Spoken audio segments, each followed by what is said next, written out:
Halo semuanya, penggemar Sandal Salon dimanapun berada. Selamat datang kembali di channel Sandal Salon Official.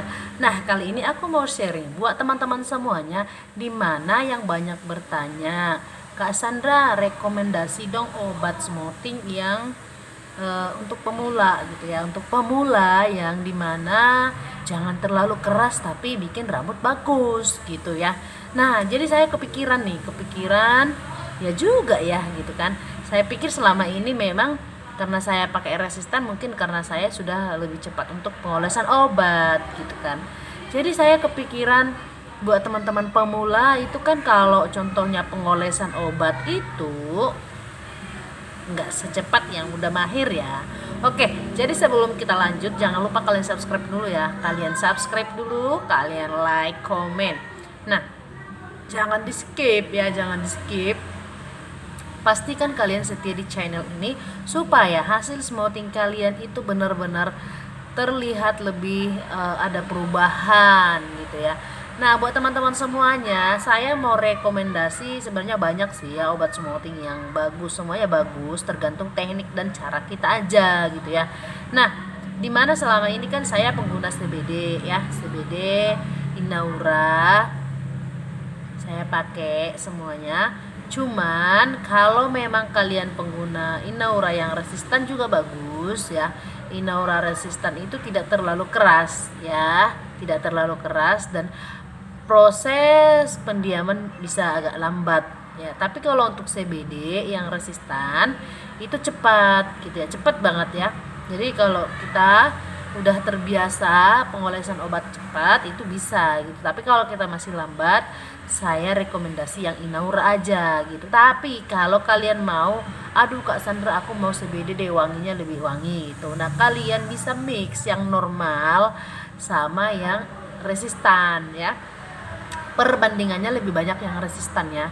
Perbandingannya kalau contohnya normalnya 2 sendok, resistannya harus 3 sendok gitu ya, supaya dia bisa saling memperlengkapi gitu. Jadi buat teman-teman semuanya yang bertanya rekomendasi obat smoothing, sebenarnya obat smoothing semuanya bagus ya, nggak ada yang jelek gitu ya, kecuali cara kita pengerjaan. Nah, untuk pendiaman, kalau yang Inaura 40 menit itu sampai 45 menit itu masih aman ya, masih aman.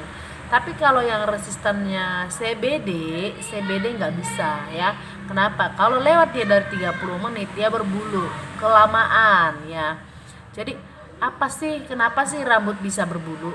Nah, rambut berbulu itu satu, kebanyakan obat ya. Kebanyakan obat itu sangat-sangat fatal. Dua, terlalu kurang bersih dicuci. Ketiga, pengeringannya harus 100% ya, harus 100%.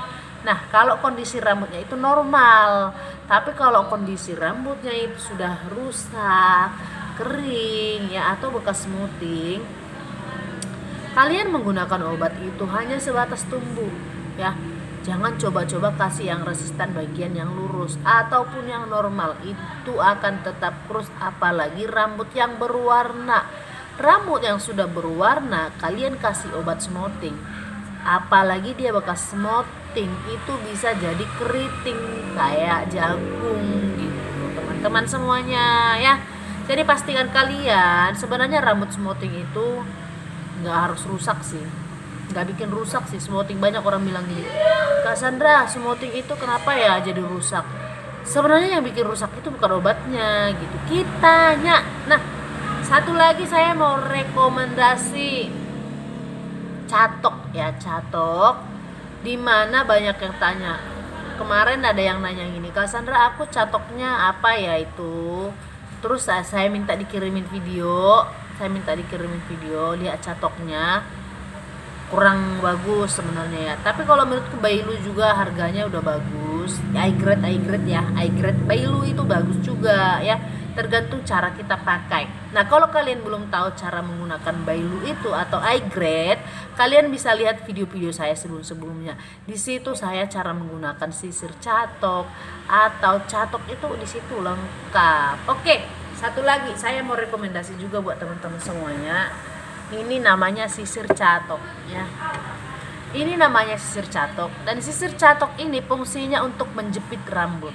Untuk menjepit rambut. Nah, cara pegangnya itu seperti ini ya teman-teman. Kencang ya, kencang, bukan molor ya, kencang, ditarik. Supaya apa? Fungsinya supaya rambut itu pas kita tarik dia kencang. Rambut pencatokan kalau tidak kencang kita narik, dia akan kurang mateng ya, kurang mateng. Kalau menurutku sih, kalau hanya kita menggunakan sisir tulang kurang mateng. Saya udah coba berapa kali. Satu, saya agak lambat. Dua, saya hasilnya kurang memuaskan. Tapi kalau saya menggunakan sisir catok ini dengan kencang, kita jepit sampai ke akar, cep, lalu kita tarik sampai catok kita itu muat ya, sampai catok kita itu ada tempatnya. Lalu kita catoknya pelan, jangan digosok-gosok, pelan aja dimasukin catoknya, terus dijalani ya, jangan ditarik-tarik gini ya teman-teman ya, jangan digosok-gosok, hasilnya nanti kurang bagus ya. Banyak yang tanya, Kak Sandra gimana sih biar smoothingnya itu kilat, pakai apa? Sebenarnya kalau teknik smoothing kita itu benar, teknik pencatokan kita itu benar, itu akan kilat. Kenapa saya bilang seperti itu ya? Karena di mana saya sering menemukan rambut yang udah over ya, over itu menipis loh rambut, bahkan hasilnya mengembang gitu. Jadi kalau bisa kita pencatokan itu harus searah, pelan-pelan aja, dan kita harus bisa punya feeling itu rambut itu dapat semuanya mateng. Jangan sampai rambut yang kecil-kecilnya itu nyangkut yang ke sebelah sini, nyangkut ke sini, itu bakal sakit loh teman-teman. Nah, ada lagi yang tanya gini, Kak Sandra aku pakai Bailu kok sakit gitu ya. Yang bikin sakit itu bukan catoknya, tapi partingan rambut kita itu tidak lurus teman-teman. Contohnya nih, ini rambut saya tadi baru dikeriting-keriting loh guys, jadi agak acak ya. Partingannya itu harus benar ya teman-teman, harus lurus. Kalau nggak lurus dia sakit ditarik ya. Jadi jangan ada yang nyangkut dari sini, jangan ada yang nyangkut dari sini ya, sakit, udah pasti sakit teman-teman. Nah, jadi rambut saya tadi ini lagi di keriting-keriting loh teman-teman, praktek ya. Juga saya tadi praktek makeup. Nah, kalau kalian mau hasil smoothing kalian bagus, ikutilah teknik yang aku sudah review sama kalian ya. Bagian rambut yang udah bekas smoothing tidak perlu kasih obat. Nah, ada yang tanya gini, Kak Sandra emang bisa ya? Buktinya saya udah buka salon 10 tahun, masih aman-aman aja. Pelanggan-pelangganku semua masih utuh ya. Apalagi kalau mereka pergi ke tempat lain, mereka bilang nyesal. Karena kenapa? Yang kita kasih itu yang terbaik. Kadang memang kayak nggak iya gitu ya kan, masa tekniknya gitu aja udah bagus. Iya, simple aja, nggak bikin ribet, tapi rambut bagus. Kenapa saya bilang seperti itu? Saya smoothing rambut sekali obat aja lurus loh. Kecuali saya itu masih perdana kali pegang rambut itu ya, belum pernah. Jadi kadang harus benar-benar kita pahami rambutnya, kondisi rambutnya gitu. Di situ saya sering dilema gitu. Tapi kalau udah pelanggan setia saya, jarang sih dilema gitu ya. Apalagi kalau udah tahunan dia nggak datang, kadang dilema loh, lihat rambut yang udah rusak gitu. Apalagi kalau dari tempat lain cara kerjanya kita nggak tahu gitu. Tapi kalau proses smoothing itu kita ngerjakannya itu benar, cepat, bagus kok hasilnya. Nah, gimana Kak Sandra proses smoothing hanya sekali obat? Itu enteng loh teman-teman, gampang, simple, tapi banyak orang lebih sukanya di situ gitu. Tapi harganya sih lebih murah ya, 2 kali sama 1 kali pasti lebih murah sekali, tapi hasilnya sama aja. Hasilnya setelah kita udah kasih step 2, kita cuci, itu pasti lurus. Kalau hasil step 2 mu masih mengembang, masih keriting-keriting halus, atau hasilnya kaku, nah kalian kasih step 2 pun, kalian catok semampus-mampusnya pun, itu tetap hasilnya seperti itu, percayalah ya. Kalau contohnya nih gini, kalian smoothing step 1 nih nggak mateng, pas step 2 kalian kasih step 2, terus kalian nyatoknya itu sampai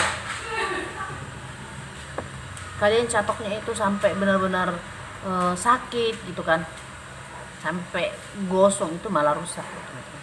Tapi kalau kalian itu contohnya smoothing step 1 memang benar-benar hati-hati, pastikan mateng ya, mateng. Terus kalian kasih step 2, begitu kalian cuci itu udah lurus pokoknya lurus deh, nggak ada bergerindil-gerindil, nggak ada yang nyangkut-nyangkutnya. Itu hasil yang benar ketika kita kasih step 2 ya. Oke teman-teman semuanya, begitu kalian kasih step 2 10 menit atau 30 menit pun kalian kasih obatnya, kalian diamkan, hasilnya tetap sama. Mau kalian catok sematang-matangnya, terus kalian cuci setelah 3 hari, hasilnya akan tetap sama seperti yang di step 2. Jadi ingat, inti smoothing itu ada di step 1. Pengolesan obat yang benar, pendiaman yang benar, pencucian yang benar, dan pencatokan yang benar. Gimana caranya supaya pencatokannya itu bagus? Berlatih. Apalagi kalau pemula ya, pemula jangan begitu lihat tutorial langsung beli obat langsung praktek, jangan, kasihan rambut orang ya. Kalian latih dulu, kalian mencatok pengolesan obat. Cara latihannya gimana Kak Sandra? Belikan masker atau conditioner, sisir, praktekkan pengolesan obat buat tetangga-tetanggamu ya. Nanti kalau kau udah terbiasa, barulah kasih obat smoothing yang benar-benar obat. Jangan kalian paksakan diri kalian memakai obat smoothing benar-benar obat, hancur rambut orang ya. Kita yang udah terbiasa aja pegang obat smoothing, masih banyak kali yang harus kita evaluasi ya. Oke teman-teman semuanya, bila ada yang dipertanyakan silakan ditanya di komen di bawah. Oke, jangan lupa ya kalian share apa yang udah saya bagikan. Oke, thank you teman-teman semuanya. Salam sukses buat kalian, salam kenal, salam sehat, Tuhan Yesus memberkati. Bye.